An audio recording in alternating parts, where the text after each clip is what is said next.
Hi, Erin. Welcome to Hi. Between the Covers. Hi. How are you? Hi. I'm all right. How are you? Yeah, good. It's a sunny day in Melbourne today. Even though it's cold, it's sunny, so that's good. How's things over your Yeah. way? So it's dark right now, but it was very warm today. It was about 90 degrees today. So Awesome. Fahrenheit for, I don't know. You just did the conversion earlier. I don't know how to do the conversion. I'm a stupid American. Well, my mum was brought up in Fahrenheit, so she Okay. never did Celsius. So when I say to her, "Oh, it was 30 degrees today," she always goes double it and add 10. So I just half it and minus 10. That's very So I don't smart. I'm even gonna know if have to that's try to do accurate or that. if that's just a Marianism. Like, it could just Yeah. be mum going, it'll be close enough. Whatever. That's, It might be 85 instead of 90, but who really yeah. cares? She's a funny character. Years ago, she was in, and this actually made it on the radio because my aunt phoned in the radio and told people that my mum did this. She was in this clothing store and she went up to the person and she picked up a pair of pants and she was like, "Excuse me, are these bisexual? I mean, unisex? I mean, what? Sorry," and just walked away. And she won the Daily Donkey on the radio because she done that. What's the Daily Donkey? The Daily Donkey is every day they have someone that does something a bit stupid or a bit silly or that's funny, and they win the donkey years, the Daily Donkey years. So That is that's our hilarious. I claim to love fame. that. Yeah, it's yeah, it's funny because I'm very like her. I do things like that all the time, all I the love time. that. Yeah, we're a bit That's clumsy. hilarious. Um, how's quarantine? So I mean, to be completely honest, I feel like it's not much different than normal life for me. Because you're working, um, yeah, I still am working, so that's nice. I mean, in the sense that like I didn't lose my job or have to go on unemployment or anything like that, which was yeah. very good. And where I work, I'm basically by myself all day long. So I Not see much of a people in the difference. morning. Yeah. And we all, stay pretty much 6 feet apart anyway. So they're a bunch of sweaty men. I don't really want to get close to them. Yeah, yeah, I feel you. So, yeah, Yeah, but I mean, with Gail, my girlfriend, she was off for the last 2 months. She basically got furloughed she's a server and she just went back yesterday. So restaurants here are at like 25% capacity. So she was able to go back and she's happy she went back, even though it's not super busy. She's just right. like, I'm glad that because they have to wear masks and gloves and they have to do a lot more side work than they had to do in the past. So, Yeah. I mean, but overall, like quarantine when she was off was wonderful. I mean, we didn't fight. We were totally fine with each other, seeing each No, it's other more amazing. often. Yeah, You're so it's lucky. I'm quarantining with my wife. We're at week 10, and yeah, that's been an experience. It is what it is. I mean, we'll get through this. I'm just really hoping that it's fixed up before next year because I've got travel plans. So I'm like, I've already had to cancel 2 trips this year. I don't want to cancel a third. Yeah. So Yeah, that's been rough, I mean, like GCLS got I know. canceled. I mean, anybody that was going to Klexicon in April, that got canceled. So I mean, I think a lot of the things that we do as writers is all getting kind of like yanked away from us. And well, it's easy to understand and I think we're all okay with it to a certain extent. It's just difficult because now it's like you don't really get to see like your author buddies that you're so used to kind of, Yeah, every year you get to see X, Y, and Z at this event. And so those things have been a little bit like, well, yeah, what that's hard. now? Yeah. Yeah. I mean, what was good for you is you've obviously got the weekly wind down that you do with Jackie Right. D, the two Stacys, and Jean Copeland. Right. So you're still getting that face to face, every couple of weeks? Yeah, we do it every week. Every Thursday night we try to record and then Friday it's ready for Friday then. Yeah, I mean, the weekly wind down has been a godsend anyway. I mean, I So absolutely much fun. love, right? I So much love fun. Jackie and Jean and the two Stacys, and we just have a really great camaraderie that I did not expect. The very first time I was on it was like I had been communicating with Jackie and Jean a little bit like on Facebook, like we started liking each other's posts and stuff, and then Jackie, like on the side, was like, "Hey, we're gonna do a sex talk. Do you want to come on for that?" And I was like, I literally barely know you people, Yes. 100% put me on. So that was my first time really like talking to any of them when we were talking about all the things. Well, you were the catalyst for me to listen to it. So like, yeah, I was like, oh, Erin's on that. I'm going to like download it and have a listen. Actually, funny story, that that episode, Laura, my wife and I are listening to it in the car. And we pull into the driveway and we hopped out the car. I think I might have told you this story. You did. You did. Yeah. I love it. So I'm in the car, hop out, go get Rory. We went out for dinner. Her mum and dad were coming. So we all jumped in the car. And because Laura's phone syncs automatically to the car went on at the bit with, I think it was you or maybe it was Jean. I can't remember, about someone sitting in someone's face or something like that.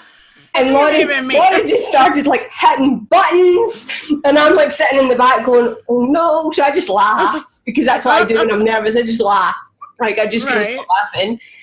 And I don't think they picked up on it, but it honestly was one of my favourite moments with Laura's mum and dad ever.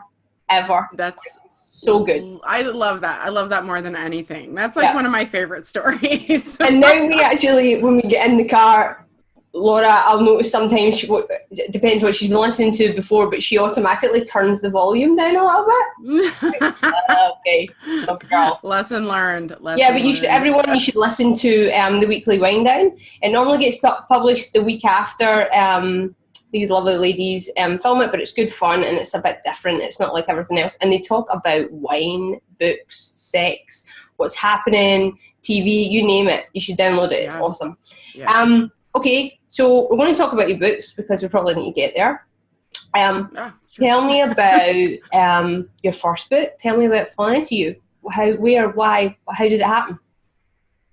So, I mean, I guess I'm going to be real honest since I'm drinking and it's a Friday night and, you know, why not? And we're between the covers, right? Yeah, so the first reason that I started writing Falling Into Her is because I had a crush on this woman that worked at Bath and Body Works. And I was working there at the time. I had a part-time job. I was going to school and I had this crush on her. And it was just like the most ridiculous crush ever. I mean, she was like, I was like 20, I think. And she was, you know, probably 40, 45. And I just thought she was just absolutely gorgeous. I was just like, oh my God, she's so pretty. So I started writing about it because I had all this like pent up like emotion and anxiety about it. And I had not even come out yet. Like I had not even realized that I was a lesbian yet. So I started like researching, like, why do I have these feelings and da-da-da. And so like that all happened. And I was like, oh my God, what in the world is going on with me right now? This is so crazy. So all of that was happening. And then I don't know exactly the year, but like, it was kind of around the time that Carrie Weaver on ER was starting to like figure out that she was a lesbian. Like she was with Kim Legaspi. And there was like this whole arc of Carrie's where she finally figured out she was a lesbian. And so like I'm writing while this is happening on this television show. And I'm like, I started reading fan fiction and I started figuring out, oh my God, I'm a lesbian. And no wonder, right? Like no wonder I didn't like kissing boys.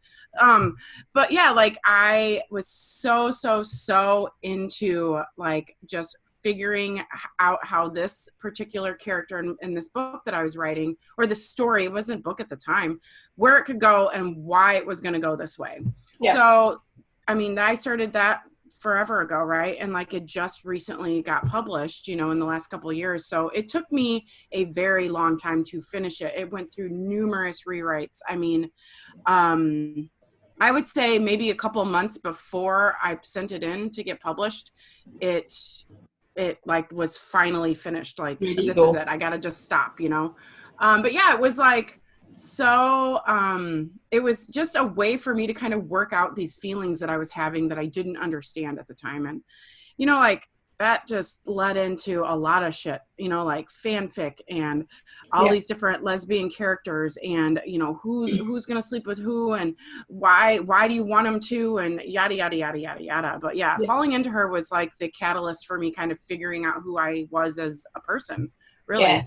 And that must be quite a thing to actually have it go, like, be in a book now. Like, you're holding your coming out story almost in a paperback book. Yeah. I mean, honestly, yeah. I mean, nothing happened in that book except for the hand massage. And like when that part happened, nothing else happened. Yeah, I know, but like but it's good that it came from that. Right, exactly. Like it just kind of like organically like became this bigger story, and this whole thing about like this older woman like losing her husband and like figuring out that like their love was never a romantic love. It was always just a love. And why did it never feel massive difference? Right. And like why did it never feel like it should have felt? And I see why. Because I don't really like the penis. And I'm like, I think that was really like a great way for me to figure out myself too. It's like, because at that time I literally thought I liked guys. I was like, why don't guys like me? I hear you. Well, no, I was there too. Right? Yeah. Right. I always knew there was something different. Like I kind of had a crush on my friend from school, and like there was always something that wasn't quite like the other girls were like fawning over these boys, and I just didn't really get it. I would rather be like going out with the girls and doing something like with them. Right. And massaging their hands, you know. right. Yeah. Their hands. So it took me a while to kind of work out what was going on, and I mean, I've got a great coming out story. I'm very easy. My mum's so laid back. I went home one day and I was so worried, pent up, like, oh my God, what am I going to do? And I said, I've got something to tell you, and she said, oh, you're gay. Actually, she said you're bisexual, because at that time I had a boyfriend. So, and I was like, yeah, and she was like, yeah, okay. Like, and now she tells people that she took my coming out story away from me because she did it. She didn't. I didn't actually say the word. She went, "You're gay," and I was like, well, yeah, something like that. Sure. It was a long time ago. So yeah, I love that. Yeah, so I had a boyfriend. I thought I was happy, and then this girl flew into my life, and like, yeah, that's it. End of. Flipped it all upside down. Flipped it on its head, big time. Right. Yeah, right. I know, and she ended up being a complete crazy, but like she was a catalyst for something. Like there's exactly. Yeah, exactly. Falling Into You was the first book you wrote. What was the first lesbian fiction book you read?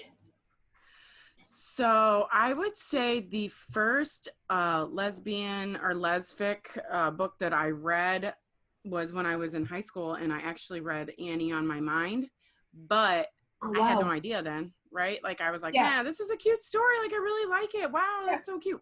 It like resonated, but it never like moved me. And I would say the very first like true lesfic book that I read was Thy Neighbor's Wife by Georgia Beers. And I remember like closing, and at the time, it's really funny, not funny, but strange. But like at the time I was like on this chat group thing with all these people that liked Carrie Weaver, you know, Karen Gatsby, ER storyline. And like, at the time, like Georgia Beers was on there, like posting and stuff. And I was like, who is this woman? And like, she was like, oh, I just published a book. And we're like, oh my God, we have a writer amongst us. And it was like so crazy. And so then like, fast forward, 17 years. And I'm like, oh my God, like your book is like one of the first books I've ever read, I met her and I'm like a total fangirl about it. But that was, I mean, fortunately for me, one of the very first lesfic books I read was very well written by a very great author, so kind of set the bar of like where I would hope to be one day. And she was the first person I read as well. So it seemed to be because she'd written so many at the time when I came. I mean, because you got to remember, it was only 5 and a bit years ago that I found lesfic, so there was like an advert, and it told me where to go on Booktopia, which is like an Amazon out here, and found it, downloaded it, read through the night, was like, what? Right? I know, right? Yeah, I know. So I think, I agree. The first lesbian fiction novel I probably knew about was Fingersmith by Sarah Waters. Sarah Waters, yeah. Yes. And then she wrote another one after that. I can't remember. It's about 2 women, and one's a show. They do a show together. I can't remember the name of it right now. Well, I know that she did Tipping the Velvet, and that's the one. Tipping the Velvet. That's the one. Was like, oh. And they made a TV adaptation of it for the BBC, and I remember watching it and being like, oh my God, because Queer as Folk I'd watched, right? But it didn't, nothing like Skies, right? Watching Tipping the Velvet and then Fingersmith when they made that later was like, oh, wait a minute. Like, yeah. That's probably the first Les fic that I knew about, but the first one I read was Year 96 Hours. Yeah, so do you still read? Do you still read books? Like, I know you write a lot, but do you still get a chance to read some every now and again? Yeah, I try to. I mean, one of the things that I've learned during all of this quarantine business is it's that I do not read enough. You know, like I've been reading more now than I ever have probably in my whole life. I mean, although I would say in high school, I used to read quite religiously just as an escape. But yeah, like I read now. I try to read a lot of authors in the genre that I write because I want to know A, what's happening out there, and B, there's a lot that I can learn from these authors that are, some of them super freaking good. You know what I mean? It's like, wow, this book should be mainstream. It's so good. So it's definitely, I really try, and I definitely try to read like my friends. Like I read Jean Copeland, I read Jackie D, like I read Dina Blake, I read Aurora Ray, Maggie Cummings, M. Ulrich. Like I try so hard to make sure that I'm keeping up with what they're doing too, because I definitely feel that it's good to support your fellow, like it's fellow really people, good. 100%. right. Yeah, support right. your community. But I also think it's great to know, like, hey, these guys are doing this and they've done it this way. Like, so I don't want to do anything that's similar to anybody. Like, that's one of my biggest things, is that I want to stay fresh and different and not write the same cookie cutter romance time after time after time. Like my whole thing is like, I want things to be different. Like I try to write in a different tense all the time. And I try to make sure that, I'm never writing from, third person, point of view all the time. Like I really want things to be fresh and easy, and that I want someone to pick up my book and know that's not going to be like the book before it. Yeah, and I think that's really important, and you actually do really well with that. Your books are very different, and I think what I've noticed recently is that when you get to a certain stage where you've been writing for a while, sometimes the books you're writing, the characters are different, but the storyline is much the same. Mm-hmm. And that happens, we're a small community. Yeah. It's going to happen. But it's something like yourself who does differ quite a bit in what you're writing. It's always great to pick up one of your books. I love them. What would be the hardest book that you've written out of them all? I think I know the one you're going to say, but I wonder if I'm right. Well, so obviously I want to say The Road Home was very difficult for me to write, but which I thought you would say. Yes, I also had a hard time writing my next release, which is called The Other Women, and that comes out I think in October. That one was definitely that later. Yeah, that one was hard too. But The Road Home, I cried many a tears writing that, and I don't even think writing it I cried, but like afterwards I cried. Like when I was venting about the characters to Gail, I cried, or when I was thinking about things I would cry. I mean, you've read it. It's like there's some raw moments in it. I'm not trying to toot my own horn either. There are some moments in it that I literally... That's the best you've ever written. Thank you. Honestly. And I didn't think, I've got a soft spot for Breaking Down Our Walls and Create a Life to Love. They are like, and The Road Home just blew them out of the water. Like there was no holding back in that book. It was phenomenal. Actually, at one point was lying in bed and I'm reading it and I'm going, because I was crying. I'm going, don't wake Laura up. Don't wake Laura up. And I'm like, cause she just rolls her eyes at me. She's like, again? Like really? Come on. But yeah, like it was such an emotional book. It doesn't surprise me that there was some hard moments in there in your writing. You have written all standalones so far. Mm-hmm. Is there room for a sequel to any of these books? Would you consider a series in the future? What are you thinking? So, it's funny. Like I've never really thought that I could do a series for a couple of reasons. One, I don't know if I could if I could write about a group of people that are all super interesting, that I could like keep it going. make a series off of it. Yeah, like, you know, like Melissa Braden's, you know, like the Soho series, and like her like the last series that she wrote. Like, it's just, there's a lot of things that she did that she like called back to these characters, you know, like you know, she with little Easter eggs along the way. And like, while I think I could probably do it, I just don't know if I really want to. And I feel like you know, as far as a sequel, I don't know if I would ever do a sequel, but I kind of want to do a prequel, you know, like I would love to tell, like I would love to tell the story of Judy when she was with Catherine. Like, I think that would be great.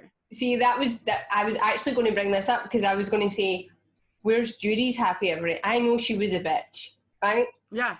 But we love a nice queen that can change. We love a bitch that can change. We love, like, you know, we love the bad girl that's all of a sudden the good girl. And I just think Judy has a story. And I mean, a prequel would be great, but I really just want her to have her happy ending, because I think she just needs, one, slap in the face, wake up, get over it. Right. And then two, for her to move forward. In actual fact, Rachel Spangler wrote a book in the Darlington series a couple of years ago, and there was this character I didn't like through the whole series, right? And in the last book, it's her story, and I was like, I'm not going to like it. She's a bitch. Don't like her. Ended up being my favourite in the whole series, because there's just something about someone redeeming themselves. Yes, I do agree with that. And you know, it's can I bring up the part about the editing? Yeah. Can I say, okay, so you had asked me a question a while back about, like, have you ever edited something out that you wish you hadn't? Yeah. And I regret more than anything, I had a different editor for Falling Into Her than I do now. Like, my editor now is Barbara Ann Wright, and I love her. Like, she is literally, we get each other. She gets me. She understands my writing style. And because I think I do have a different writing style than most authors. But like, I had an epilogue in Falling Into Her, and it was basically told from Judy's point of view. So it was like the whole book is from Catherine and Pam, and then the epilogue was Judy, and it was her finally figuring out that she's gonna be okay, and that she kind of like leaves the bar that they're celebrating Pam's next birthday at with Sydney, the best friend. And like, I just like, right, like, it's in my mind, it would have just wrapped it up so great. And I didn't do it. My editor at the time was like, no one's gonna like this. And I was like, all right, like, thanks. Right? Like, and I don't know, like, it was so like Judy figuring out that she's not a horrible human being, A. B, jealousy fucking ruins us as people. Like, it does. Like, it does. And we all, even if it's a little bit, everyone gets jealous at some point in their life, right? We all know that feels like. So writing it, the reader feels it because they've felt it before. They felt that emotion. Right. Yeah. Right. And like, to see your best friend, who you have had a like unrequited love for years, is now finally going to be a lesbian, and she's not going to pick you. You're like, what? She's actually going to pick a woman that you already know, you know, right? Like, and that you have slept with, and you're like, what? How? And you didn't leave your husband for, but you chose at the end to stay. Right. And so it's just that whole idea that like there is a happily ever after for someone who has struggled so much. You need to write that, Erin. You need to write that. It's out in my head. It's in there. Well, it's in there. It's definitely in my head. And I do, like, I'll be honest, I loved Judy. Like, I loved writing Judy. I loved it because I'm a very jealous person. Like, that is probably my biggest fault out of everything. Yeah. Like, is that I am a horribly jealous person. And like, I know this about myself, and it felt so good to write it into somebody that like understand, like Judy, in my mind, she understood that she literally had no hope, but it was like, throw caution to the wind because you're gonna fucking lose her otherwise, you know. So I'll consider it. I really like, I'll take it under consideration. We can talk about this again at some point. I'll be like, Erin, I'll do it for you, all right, just for you. Even if I'm the only one buying it, But I'm saying that, and I know for a fact because I've had conversations, there will be people that will be picking that book up. I actually know 3 right now because I've had a conversation with them about Judy. Yeah. Is one of them Amy Bright? Because I feel like it probably is. So there you go. It's not. Oh my God. And Jackie hates Judy. Jackie read it too and hated Judy. So I feel like there's another one right there that would be like, well. Yeah, you need to do, yeah. Okay. All right. Put it on the docket. You need to do it. Okay. So, I wanted to ask you, so a lot of authors put these little Easter eggs or stuff like Disney do. Do you do that in your books? Have we been missing them, or are they there? Because there is some that I've reread the book the 3rd time and went, oh my God, that's from that book. That's related to that. And I've always like to ask, because if I'm missing them, I want to know. Yeah. No, I mean, to be completely honest, I have started doing that more now that I've kind of have like a backlog that I can, pull from. Like I'm currently working on a book where I've brought in characters that were in Create a Life to Love. Yeah. In every book, there's a shout out to Chicago.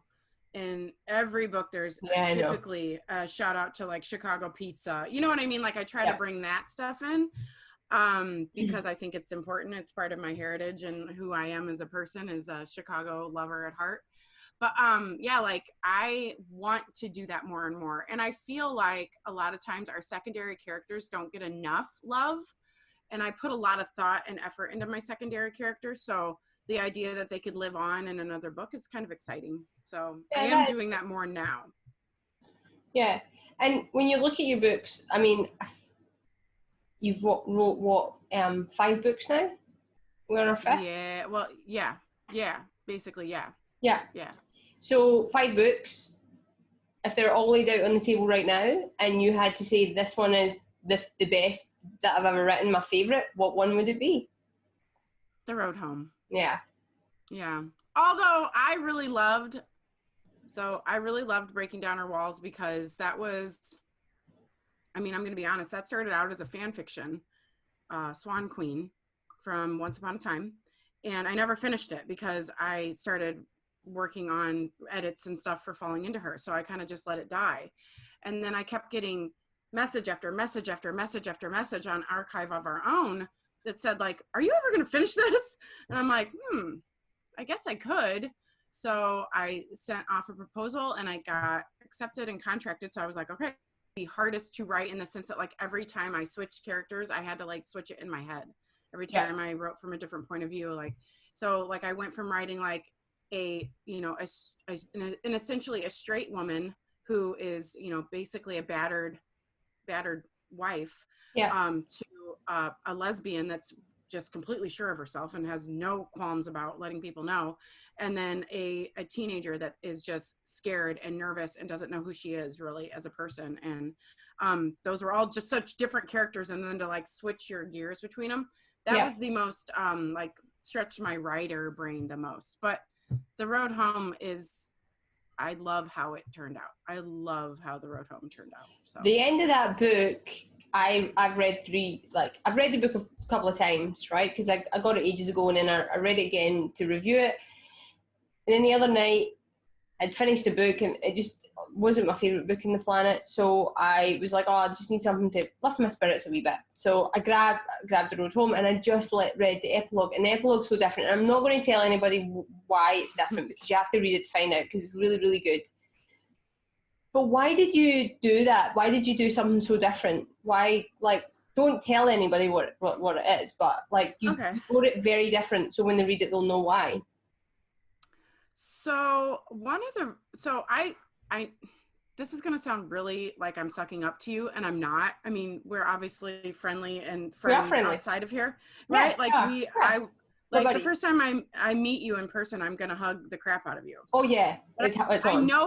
I know how much you love an epilogue, right? I do. You have told me that. Like, I didn't get 5 stars of Beautiful Accidents because there was no epilogue. So I was like, fuck that. I am doing an epilogue. I'm friends with authors, but I still like. No, and you were very honest, right? Yeah. You were honest. You were like, look, I liked it, but I needed an epilogue. And I was like, womp, womp. So It's almost, someone emailed me the other day and said, hey, this book doesn't have an epilogue. Have you got someone else that can review it? oh. I was like, yeah, sure, no worries. No problem. Yeah.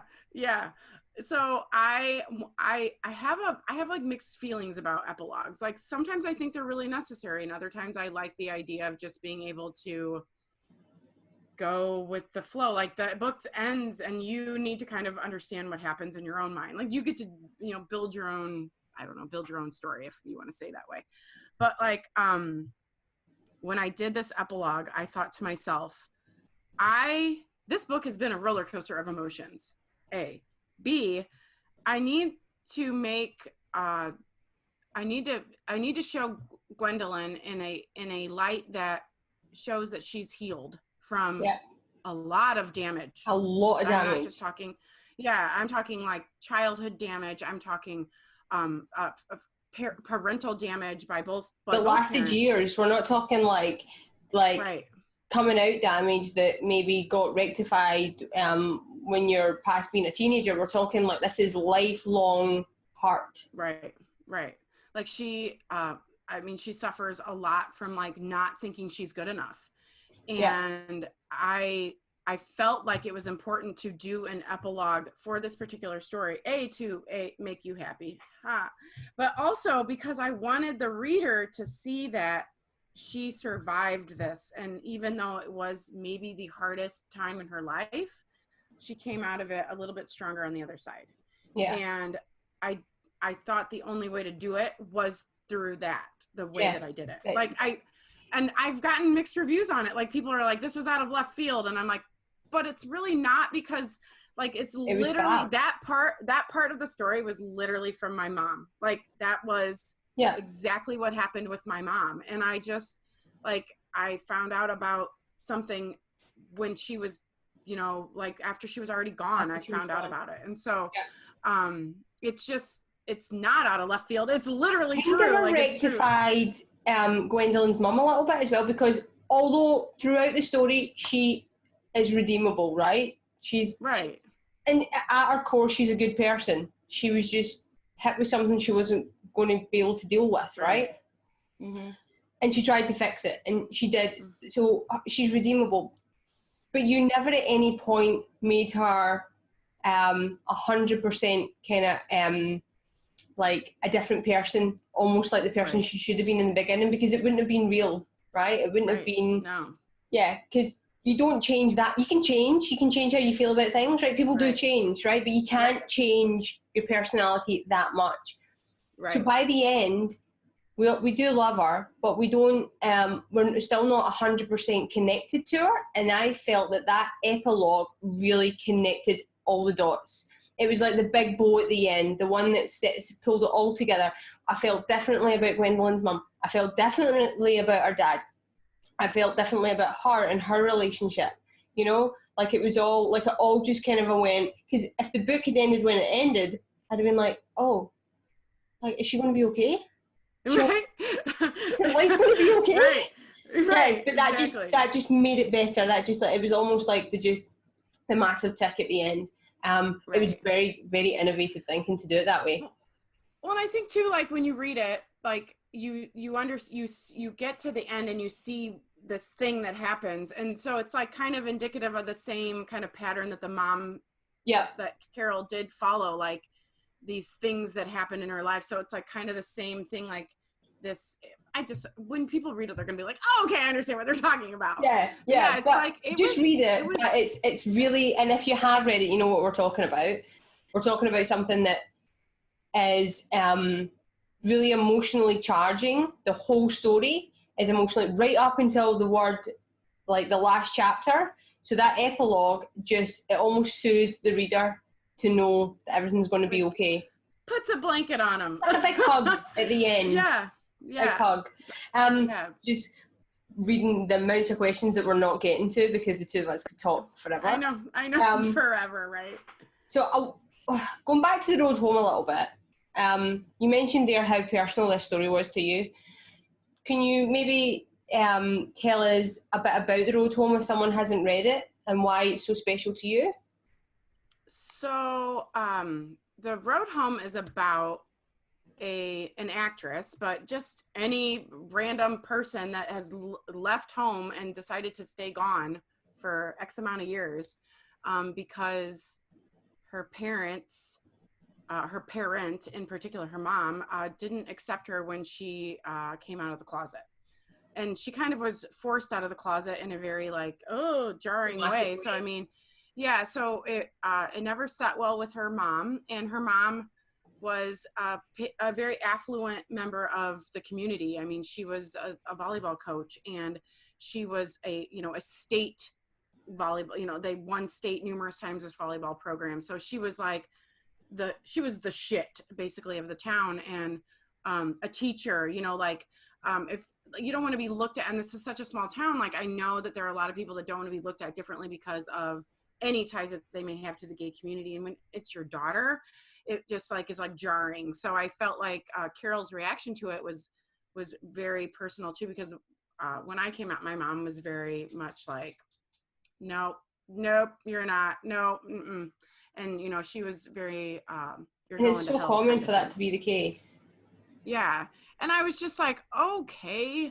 So, I mean, we eventually made up. And so like, it was a lot quicker than in the Road Home. But what I really wanted to capture in the Road Home is the idea of going home after so long and finding that the place that you vacated was actually filled in by someone else. And that person that filled in that spot is actually someone that you have this undeniable attraction for. So it's like you are so torn between like hating the person because I deserve to be in that spot in my life, like you're loved. Yeah. And also I would love to tear your clothes off. Like that whole like push and pull. Yeah, like that tension. I love that. That is one of my favorite things to write is tension and that whole like sparkle of electricity. And like you can find it basically anywhere, but when you have the right circumstances and the right environment, these women are going to hate each other so much that they love each other. Yeah. And like Lila in particular, she was so just like taken by Gwendolyn, her whole existence being with the Carters, that she was like, I don't know why that this girl would want to leave these wonderful people. Something must have happened. Like, I'm going to give her the benefit of the doubt. And she does. And thankfully so, because I feel like their love story becomes something that is definitely organic, and it worked really well in the sense that they have this way of like connecting that I don't think would have happened if Lila would have also been an ice queen, Gwendolyn was true ice queen. Like, I fucking hate you. You're a bitch. You took my spot in my mom's life and my dad's life. Everybody loves you more than me. So that whole idea of like coming home to that, finding a way around it, but then also the way around it happens to be through your mother going through cancer treatments. And basically she's gonna go through a lot. Carol's going to go through a lot, and as a daughter, you have to find a way to like deal with that and be okay with it. And I think too, like when you don't have a great relationship with your parent, like to be put into a caregiver role then is like, how do I care for you this almost need to take your heart and your pain and everything and go, can I take that and put it to the side and be the person that they need me to be right now? Right. And I think that took for Gwendolyn to do that. It was like it showed a strength that you hadn't really seen from her yet. It showed that there was so many different facets to her personality. Because as much as she was so angry at Lila and she didn't want, she stole her life, right? And anybody would feel like hurt and traumatized by that. Like, how dare you? Like, I'm a good daughter. Why is she here? Like, what have I done? Yeah. So to be able to take all that anger and hatred, because there's some dark thoughts in our head about the whole thing, right? And then to go and take it and put it to the side to be able to be a caregiver to her mum, just really I think that was the moment that I really warmed to her. I really warmed to the character. Yeah. I'm glad to hear that. It was hard to find that warmth. Yeah, it was hard to find that warmth, to be honest, because she starts out a raging bitch. Yeah, but you kind of get it. You like you understand. Yeah, she's been home. She's not been home for years. She just thought that she was never good enough. But it turns out the person that's so similar to her was good enough.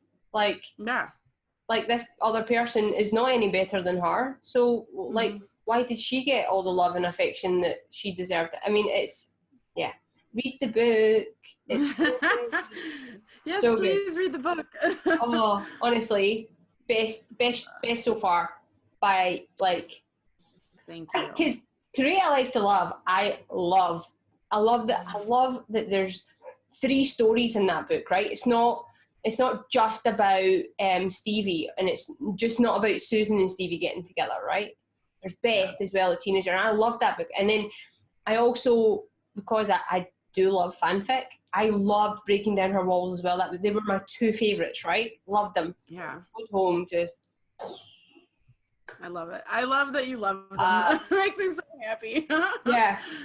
And I just read it in one shot. Like, it was like, just couldn't put it down.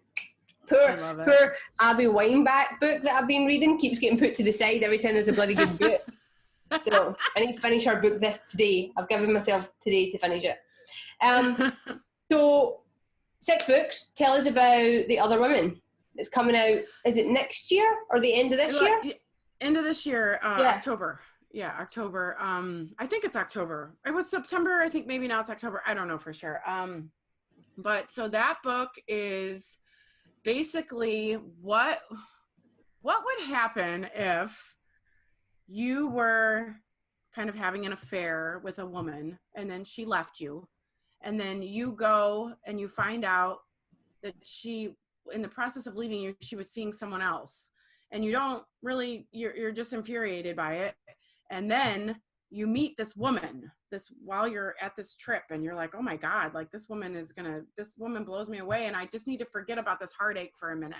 And you connect and you connect and you connect, and you find out that she's the woman. She is the woman. The other woman. Neither one of them know about each other's existence. But the reader kind of knows what's going on in the background. Right. They're kind of building up, and they know that shit's about to fly.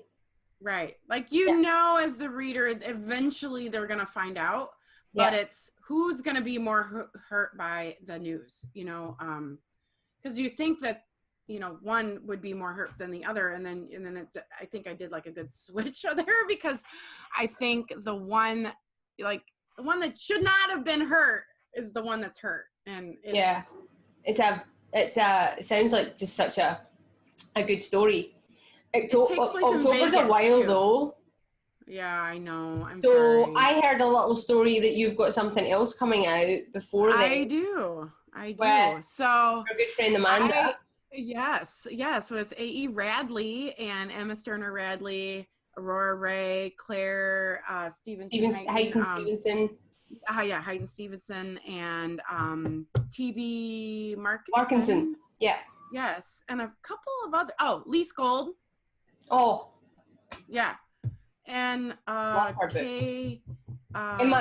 Casey Luck too. And Emma Sterner Radley's on there as well, is she not? Yes, she is. And it's just, we all did short stories, and they all have summer happening theme. Yeah. So and I think it's 1st of June, so not far away. Yeah. It's actually, I have the link to for people to pre-order it. So I'm super excited about it. Email box last night. I was like, hey there. Well, hello there. Well, hello there. Like, I have always loved A.E. Radley. Like, I remember reading A.E. Radley when she was doing fanfic. Yeah, and I was like, oh my God. Mirandy on steroids. Yeah. Like, they're so good. So good. And when she was doing Swan Queen fan fiction and Flight SQA, like, I'm a Swan Queen fanfic and a shipper till the end. I will ship Swan Queen to the day I die. You will pry it out of my cold dead hands. So I love A.E. Radley, and so like getting to know her and like meeting her, I met her at the Gulfport Readout in February, in February. She is just amazing, and Emma is super, super amazing as well. They're just such a cute little like unit. And I loved it. Loved meeting them. And so when Amanda asked me to do this, I was like, oh yes, hands down. Yes. I will never say no to you. Yeah. So, and mine is basically I did a little bit of different, I did another variation on tenses, and I did point of view as a second person. And I love writing in different tenses, but second person is one of my favorite ways to write. So, and then I also did, it's like two, almost like two co-anchors that just discover that they have an attraction for each other. So I loved writing it. I'm going to be really honest with you. It was like a really great departure from like this heavy fucking road home. I was like, oh my God. Yeah. Oh, bleeding heart. So, yeah. So I know you, and I know you've probably got things planned up for a while. So we've got this in June. What's it called again? Can you remember? Oh, my second, the collection. Oh, so it's Summer Lovin. Summer Lovin. Yeah, Summer Lovin is the yeah, I know, right? Let's start singing. Grease 2. Do you So I love Grease 2. I know. So that comes out June, and then October for the other women, and then I'm working on a book called Guarding Evelyn, which will probably be out sometime next year. And that is like a bodyguard type romance. Which I was asking Erin what she had on, and she told me about the Bodyguard, and it's one of my favourite movies. So I was like, a twist on this? What? So I am so ready for that book. Yeah, it has gone through some major rewrites. It was originally a fan fiction as well, and I've rewritten almost all of it, but it is it's gonna be good. Like, I hate tooting my own horn. I think it's so conceited, but like it's not when you're good at something. Shaping up well. Well, it's shaping up well. Like, I was hating it to begin with, and I think a lot of it had to do with quarantine and COVID-19, and you know, I was just like, I hate these characters. I just want to drive them off a cliff. But I think I'm starting to like find them, you know, and like understand who they are. Yeah. It's hard to write without Panera. I know that sounds crazy, but I've read the fanfic because I follow your fanfics. E to the Swan. Oh, right there. So I've read it. So the fanfic's awesome. But so what's the realms that you've written in? So you've written in Once Upon a Time, Swan Queen, and you've done Miranda as well, haven't you? No, I have not, but I love Miranda. Like, I read the hell out of it. I have written in Faye Berry, which is Glee, Quinn Fabray and Rachel Berry. Yes. I've written in that. I've written in ER, but that was ages ago and isn't really available anymore. You know, I used to write Frasier. I used to write in the Frasier. Love Frasier. Right? And it was Roz. I've got the box set. I'm jealous of We've got... This is a sad, right? Absolutely fabulous for like when you want to just laugh and be stupid, right? I love Gavin and Stacey, because why not? Because it's just sheer awesomeness. Buffy for the good old days, right? The good old days, yeah. And then Frasier. And that's the box sets that we've got. And it's so funny. Like, we used to have the L Word, but I was like, Jenny Schechter, get out of here, Jenny. Jenny! Go. Who cares what happened to you? that kind of I think that went. I actually put it into a charity shop, right? And I put it in with all these other DVDs, and it's like a really Catholic charity shop. I get like a kick out of this stuff, like doing stuff like this. I was like putting it in, and then like wondering who would buy it. Like an old woman would go, "Oh, this looks good. Oh, take that home with me. That's my weekend sorted." Look at. Yeah. Look out, Harold's watching the L Word with his wife. I know, right? It's like my dad every year gives me birthday money, and out of just sheer like devil may care attitude, I buy a heap of Lesfic. So when he says, "What did you buy?" I go, "Oh, I bought some awesome books, Dad," and I just like thingy off the names. And he's like, "Oh, I haven't heard of them," and I'm like, "Oh, you should look them up." And he never has, because he's never came back and asked, but he always asks me the question, what did you get? I'll tell you what I got. I'll tell you what I got. Ideas. That's what I got. Yeah, that's right. That's right. Yeah. Awesome. And so do you have a name that you're thinking of, like something for this book that will be out next year? Oh, it's called Guarding Evelyn. Guarding Evelyn. Oh, yeah, so it's not the Bodyguard any longer, and there's some twists and turns that happen, which you already kind of know about since you read the fanfic. I switched up a couple things, but it's shaping up nicely, I think. And so Evelyn would be the star, kind of a character. And all Bodyguard. Evelyn Glass, and then Alden Ryan is the Bodyguard. Alden, I like that. Yeah, and she's gone through some shit. Like, I've made her backstory good, I think. At least I hope. Maybe not. Who knows? But it's shaping up nicely. Do you think Kevin Costner knows that his Robin Hood is now a lesbian fiction and the Bodyguard is now a lesbian fiction? Do you think we should maybe give him a call and say, hey, Kev? I think we should. You weren't doing your job right. We needed women, so we just took you out. Yeah, man, you can't act. You cannot act. I mean, although I do love The Bodyguard, that's one of my favorite movies. And I actually do love Robin Hood, Prince of Thieves. I always Me too. I always wanted to be Robin Hood. Like, I live vicariously through Rory now. I made him like a bow and arrow recently and like got him all up. And then a couple of days later he was like, yeah, I'm the Green Arrow. And I was like, no, you're not. You're Robin Hood. And he's like, no, I'm the Green Arrow. And I'm like, no. Enough with the Teen Titans. So Robin Hood. Don't ruin this for me. From the rich and gave to the poor. Come on, Rory. I know. Yeah. So so I actually not a massive Kevin Costner fan, but I do like a couple of his movies. But you and I are both movie buffs. We love them. Oh, love movies. You need to do a Star Wars one. I see. You know what's so funny is that like I have this whole idea for like a space saga opera kind of thing, and I really want to do it, but I need like a whiteboard so I can like draw it all out. I need like that is not something you can just wing. Oh God, you have a whiteboard, don't you? Oh, I'm so jealous. Just bought one. How much was that?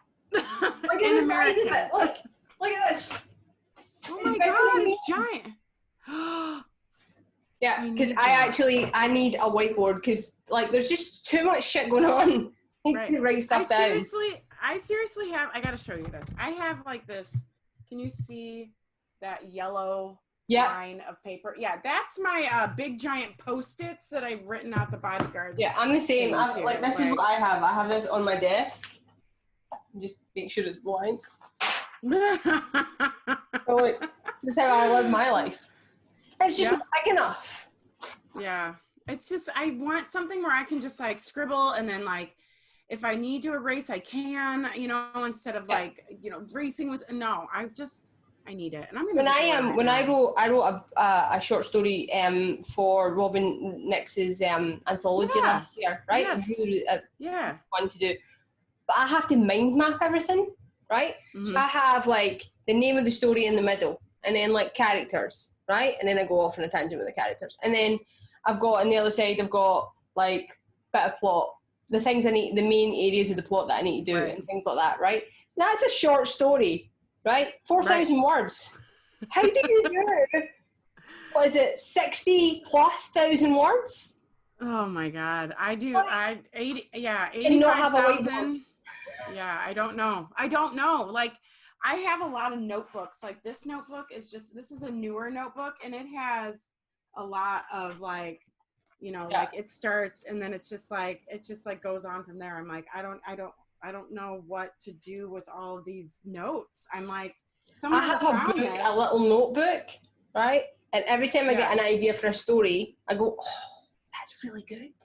And I write it. So it's like maybe like an A3 pad, and I write it all down, right? The plot, like the characters, I have like a layout and everything. I'm never going to write this stuff, right? Because it's just, it's like... You might. I'm talking like 70 ideas in this book. 70 ideas. walking down the street and I see like a yoga instructor having a little flirtatious chat with someone, and I'm like, oh, yoga instructor. That could be a great idea, right? I'm just going to one day go, anybody stuck? Here you go. Yeah, idea. You're like an idea machine. I do like it.